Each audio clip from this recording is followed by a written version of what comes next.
بسم اللہ الرحمن الرحیم.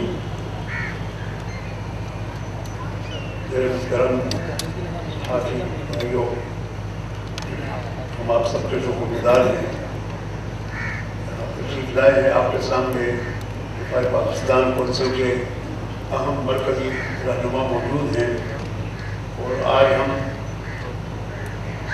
کراچی ہماری میٹنگ 12 فروری ہونے والے ہندوستان تاریخی کانفرنس کے سلسلے میں تھی کہ ہم اس کے لیے جائزہ لیں اور اس کے لیے اقدامات پر غور کریں. دوسری صورت اہم ہمارے سامنے وہ خبریں ہیں جو باعث تشویش بنی ہوئی ہیں.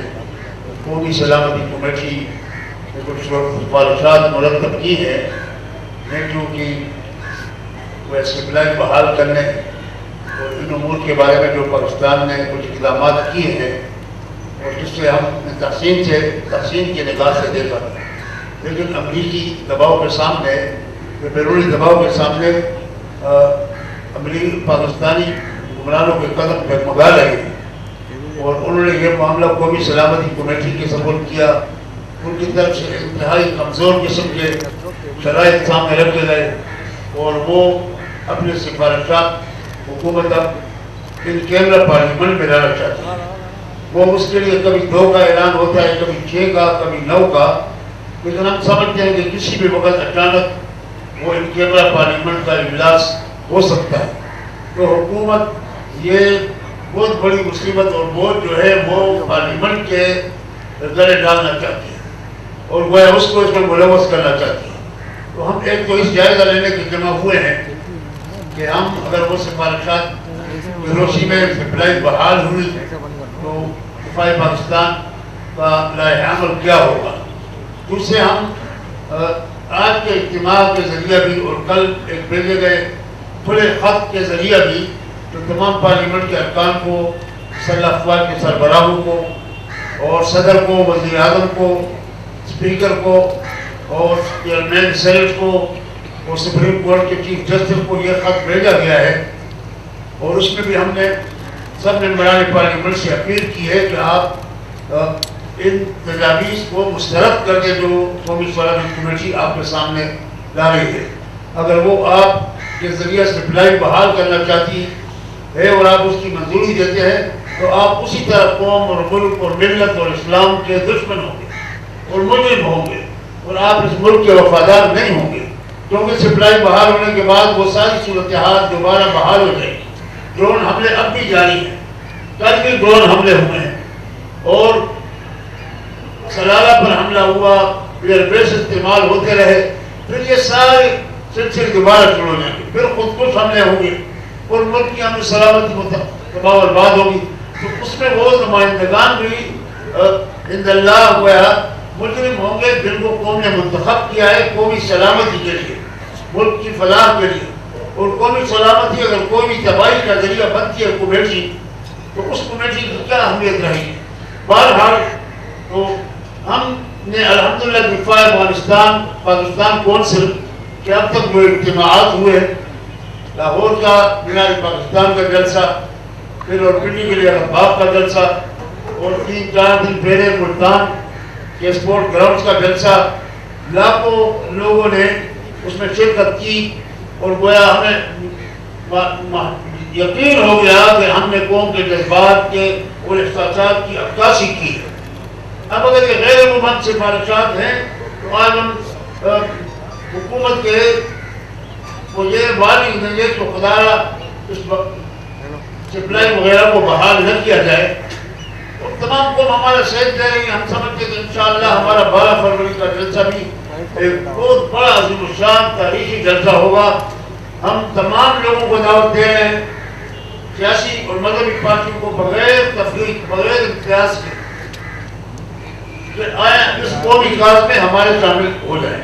ہمارا ایک ہی ایجنڈا ہے جس کا فرقواریت سے، دہشت گردی سے، تفریق کاری سے کوئی تعلق نہیں. ہم صرف اور صرف ملک کی دفاع اور ملک کی آزادی اور ملک کی سلامتی کا تحفظ کرنا چاہتے ہیں، اور یہ ایجنڈا 18 کروڑ عوام کا ایجنڈا ہونا چاہیے. ہم مذہبی جماعتوں کو بھی کہتے ہیں کہ ہمارا ساتھ دیں، اور الحمدللہ ساتھ دے رہے ہیں. اور سیاسی جماعتوں کو بھی آج بھی کہہ رہے ہیں، نواز شریف صاحب کو بھی، ایم کیو ایم کو بھی، اور زرداری صاحب کو بھی، عمران خان کو بھی، کہ آئے اس ایجنڈے میں ہم سب اکٹھے ساتھ ہو کر چلیں، ورنہ اگر اس طرح نہ ہوا تو باہر ہمیں بیعتی کا پیغام دینا چاہتے ہیں۔ پاکستان کے جو دشمن ہیں یا بڑی طاقتیں ہیں یا بیرون دنیا، ان کو بتانا چاہتے ہیں کہ ہم مکمل ایک ہیں۔ تو اس طرح اگر کچھ لوگ ہمارا ساتھ نہیں دیں گے تو خدا نہ خواستہ گویا غلط پیغام جائے گا، اور اس سے ہماری وہ یکجہتی اور یگانگت اور وحدت کا جو مقصد ہے وہ متاثر ہوگا۔ ہم جناب وزیر اعظم پاکستان کے ان خدشات کا بھی مسترد کرتے ہیں جنہوں نے کل کابینہ میں یا اس کے بعد بعض باتوں کا آڑ لے کر اور اس دفاع پاکستان کونسل کی حوصلہ شکنی کی۔ میں سمجھتا ہوں ان کو حوصلہ افزائی کرنی چاہیے، ان کو خوش ہونا چاہیے تھا اس دفاع پاکستان کونسل کے اہداف اور مقاصد پر، بجائے اس کے کہ وہ ہماری تحسین کرتے۔ انہوں نے ہمیں خدشات کا نشانہ بنایا، حالانکہ پرسوں ڈرون حملے ہوئے تھے اور امریکی جارحیت اسی طرح جاری ہے، اور پرسوں ہمارے سرحدات پر آپس میں 40 افراد شہید ہوئے ہیں ہماری قوم کے۔ وزیر اعظم کو ان چیزوں کا نوٹس لینا چاہیے تھا اور ان پر ناراضی کا اظہار کرنا چاہیے، بجائے اس کے کہ جو محب وطن طاقتیں ہیں وہ جو فریضہ جہاد ملک کی سالمیت اس کے خلاف وہ باتیں کرتے ہیں، تو بجائے اس کے ان طاقتوں کو انہوں نے نشانہ بنانا چاہیے تھا جس کے حق میں انہوں نے 2 لفظ بھی نہیں بولے۔ یہ کوئی تخریب کار دہشت گرد جماعت نہیں ہے، اس کا ایک ہی ایجنڈا ہے۔ جتنی بھی محب وطن قوتیں ہمارا ساتھ دیں گی اور ہم خوش ہوں گے، ان کو ویلکم کہیں گے۔ یہ جنگ پوری قوم نے ایک ہو کر اکٹھے ہو کر اور ایک سیدھی سا پھیلائی ہوئی دیوار بن کر لڑنی ہوگی۔ یہ مقاصد ہے آپ شامل کیا، اور یہی مقصد ہمارا ایک طرف امریکہ ہے اور دوسری طرف ہمارے مشرق میں انڈیا ہے، اور اس کے ساتھ دوستی کے پینگے بڑھائی جا رہی ہے، تجارت کی باتیں ہو رہی ہیں، پسندیدہ ملک قرار دیا جا رہا ہے۔ ایک ملک کشمیر ہڑپ کر چکا ہے، جو 1 لاکھ سے زیادہ افراد کو شہید کر چکا ہے، جو ہمارے پانی سے ہمیں محروم کر رہا ہے، اس ملک کو صومالیہ بنانے پر تلا ہوا ہے۔ ان سارے حالات کے ہوتے ہوئے وہ ہمارا کیسا پسندیدہ ملک ہو سکتا ہے؟ ان 2 نقطوں پر یہ ہمارا ایجنڈا ہے، 2 نکاتی ایجنڈا، اور یہ قوم کی جنگ الحمدللہ ملک کی جنگ لڑ رہے ہیں جو کام حکمران نہیں کر سکے۔ اب یہ جنگ کون لڑے گا؟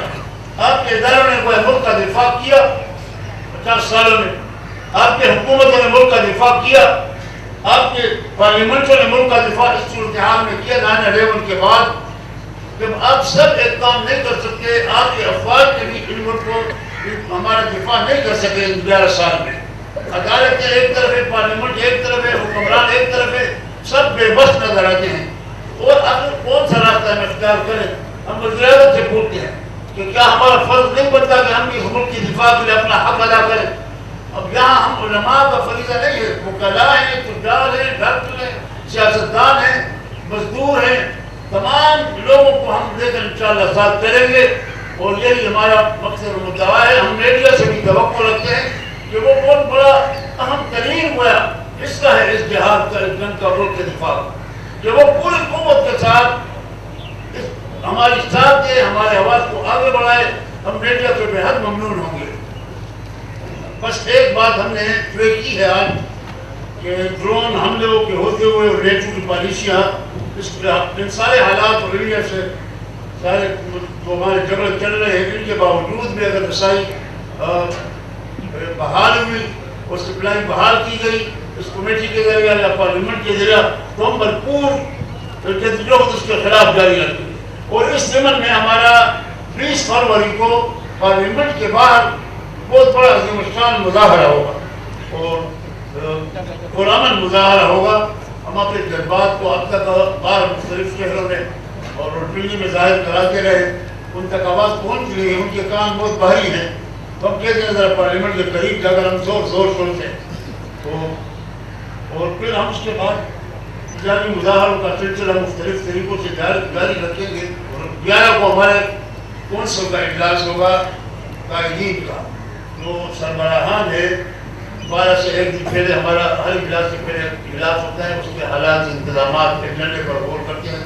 تو 11 کو انشاءاللہ جو قائدین سب جمع ہوں گے کراچی میں، اور 12 کو ہمارا دفاع پاکستان کا الحمدللہ اجلاس ہوگا. اور ہمیں اللہ تعالیٰ کے ساتھ سے کبھی امید ہے کہ اب تک جتنے بھی جلسے ہوئے ہیں تاریخ میں کراچی کے، یہ انشاءاللہ سب سے بڑا جلسہ ثابت ہے.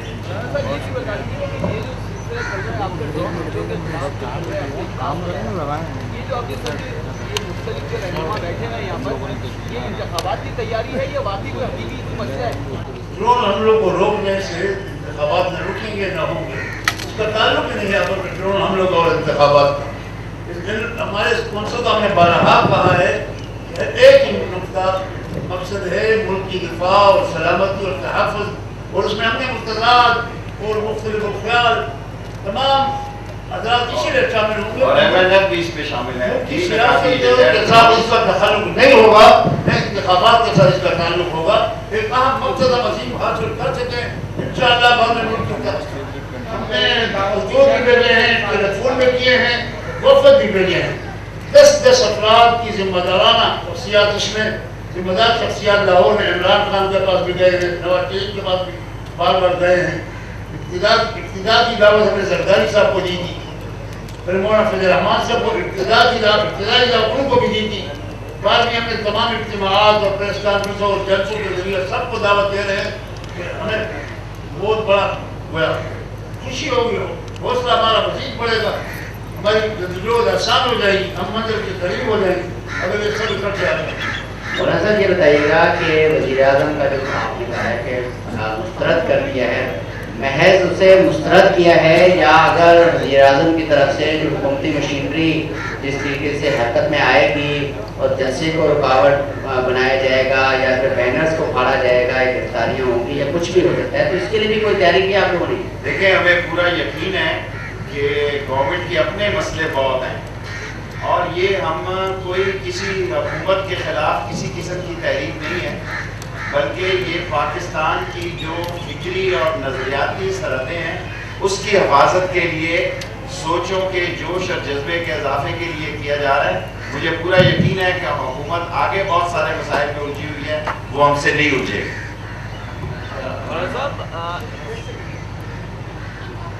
مولانا صاحب یہ بتائیے گا کہ اس وقت جو ملکی صورتحال ہے اور ملک کے اوپر جو امریکہ اور یورپین کنٹریز کی جو یلغار سلسلہ ہے، کیا دفاع پاکستان کونسل اس سلسلے میں کوئی ایسا کوئی لائحہ عمل اختیار کر رہی ہے جس کے ذریعے عوام کو مذہبی رجحان سے جو ہٹایا جا رہا ہے اس کے اوپر کوئی عمل رفتہ ہوگا، کوئی فیصلہ عمل میں لایا گیا ہے؟